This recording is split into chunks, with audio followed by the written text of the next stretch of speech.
Next.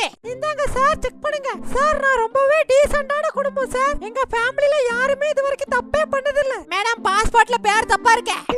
என்ன சொல்றீங்க sir? Mic போட்டா சொல்றேன். பாஸ்போர்ட்ல பேர் தப்பா இருக்கு. நல்லா பாருங்க சார். ஆபீஸ் ரூம்க்குள்ள வாங்க, பொறுமையா பேசலாம். பேர் பூரா தப்பு. சார் நான் வர மாட்டேன் சார். பொடிச்சு உள்ள தூக்கிட்டு வாங்க. ஏன் பதக்க இந்தா. நோ. மரியாதையா சொல்லு, நீ யாரு? சார் நான் பொண்ணு சார். நீ பொண்ணுன்னு எனக்கு தெரியாதா? பாஸ்போர்ட்ல பேர் ஏன் தப்பா இருக்கு? படிக்க தெரியுமாடா? ஏய், என்கிட்ட சவுண்ட் விடுறியா? நான் 5ஆம் கிளாஸ் பாஸ். என்கிட்ட படிக்க தெரியுமா நான் கேக்க? அப்ப கண்ணு தெரியாது. ஏய், என் கண்ணு பூனை கண்ணு. நான் மேல எந்த தப்பு இல்ல சார். என்ன விட்டுங்க, நான் போறேன். இது என்னங்க மாமியார் வீடா? சார் நீங்க தப்பா பேரை படிச்சிட்டீங்க. இது ஒரு பேர்